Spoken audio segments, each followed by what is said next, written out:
हमने startup ecosystem में अपने समृद्ध अनुभव को साझा करने के लिए इनोवेशन एंड स्टार्टअप पर स्पेशल वर्किंग ग्रुप की स्थापना का प्रस्ताव रखा है। हमने ट्रेडिशनल मेडिसिन पर वर्किंग ग्रुप का भी प्रस्ताव रखा है ताकि एससीओ देशों में पारंपरिक और प्राचीन चिकित्सा के ज्ञान और समकालीन चिकित्सा में हो रही प्रगति एक दूसरे के पूरक बन सके। एक्सेलेंसीज, भारत का दृढ़ विश्वास है कि इकोनॉमिक मल्टीलेटरिज्म और नेशनल कैपेसिटी बिल्डिंग के कॉम्बिनेशन से एससीओ देश महामारी से हुए आर्थिक नुकसान के संकट से उभर सकते हैं। हम महामारी के बाद के विश्व में आत्मनिर्भर भारत की दृष्टि के साथ आगे बढ़ रहे हैं। मुझे विश्वास है कि आत्मनिर्भर भारत वैश्विक अर्थव्यवस्था के लिए एक फोर्स मल्टीप्लायर साबित होगा और एससीओ क्षेत्र की आर्थिक प्रगति को गति प्रदान करेगा। एक्सेलेंसीज, एससीओ क्षेत्र से भारत का घनिष्ठ सांस्कृतिक और ऐतिहासिक संबंध रहा है। हमारे पूर्वजों ने इस साझा ऐतिहासिक और सांस्कृतिक विरासत को अपने अथक और निरंतर संपर्कों से जीवंत रखा। International north south transport corridor, Chabahar port, असगाबाद समझौते जैसे कदम कनेक्टिविटी प्रति भारत के मजबूत संकल्प को दर्शाते हैं। भारत का मानना है कि कनेक्टिविटी को और अधिक गहरा करने के लिए यह आवश्यक है कि एक दूसरे की संप्रभुता और टेरिटोरियल इंटीग्रिटी के सम्मान के मूल सिद्धांतों के साथ आगे बढ़ा जाए। एक्सेलेंसीज, यूनाइटेड नेशंस ने अपने 75 इयर्स पूरे किए हैं, लेकिन अनेक सफलताओं के बाद भी संयुक्त राष्ट्र का मूल लक्ष्य अभी अधूरा है।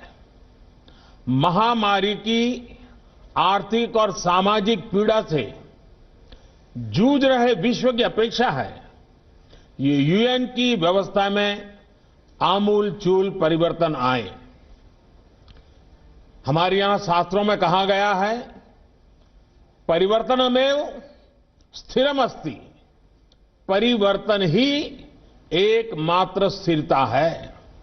भारत 2021 से यूएन सिक्योरिटी काउंसिल में एक गैर स्थायी सदस्य के रूप में भाग लेगा। हमारा ध्यान वैश्विक शासन विधि में संभावित बदलाव लाने पर केंद्रित होगा।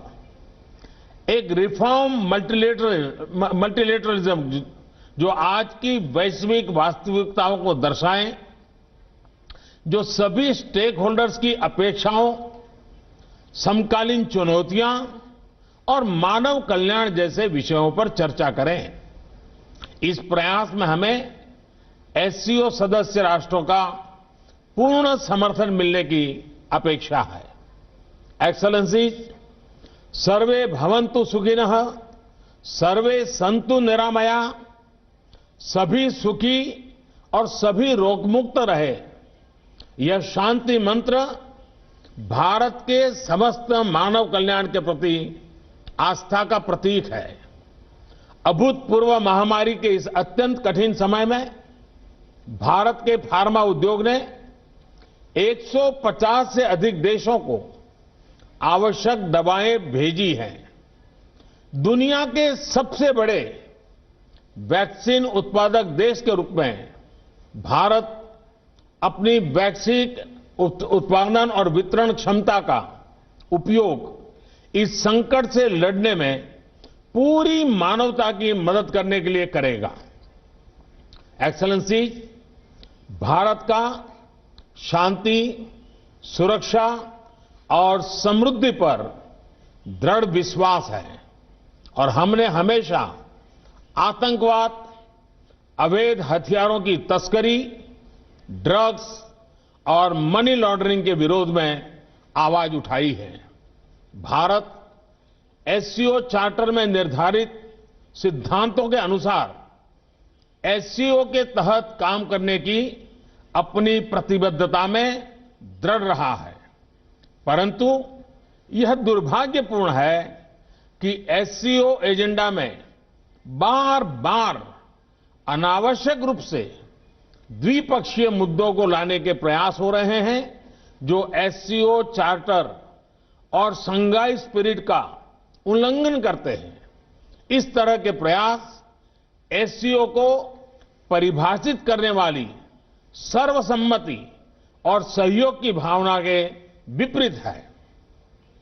एक्सेलेंसीज, मैं वर्ष 2021 में एससीओ की 20वीं वर्षगांठ पर एससीओ संस्कृति वर्ष मनाने के लिए पूर्ण समर्थन देता हूं। भारत का राष्ट्रीय संग्रहालय इस वर्ष हमारी साझा बौद्ध विरासत पर पहली एससीओ प्रदर्शनी आयोजित करने की प्रक्रिया में है। भारत की साहित्य अकादमी ने रूसी और चीनी भाषा में 10 भारतीय साहित्यिक कृतियों के अनुवाद का काम पूरा किया है और मुझे विश्वास है कि अगले वर्ष भारत महामारी मुक्त वातावरण में एससीओ फूड फेस्टिवल की मेजबानी करेगा। मुझे प्रसन्नता है कि समस्त एससीओ देशों के ऑफिशियल्स और डिप्लोमेट्स ने हाल में बीजिंग में एससीओ सचिवालय के सहयोग से आयोजित योग कार्यक्रम में बढ़ चढ़कर भाग लिया। एक्सेलेंसीज, मैं एक बार फिर राष्ट्रपति पुतिन को उनके कुशल और सफल नेतृत्व के लिए बधाई देता हूं और इस बैठक के लिए उन्हें धन्यवाद देता हूं। मैं राष्ट्रपति इमामोली रहमान को अगले वर्ष के लिए एससीओ की अध्यक्षता करने के लिए बधाई और शुभकामनाएं देना चाहता हूं और ताजिकिस्तान के सफल अध्यक्षता के लिए भारत के पूर्ण सहयोग का आश्वासन भी देता हूं। बहुत बहुत धन्यवाद।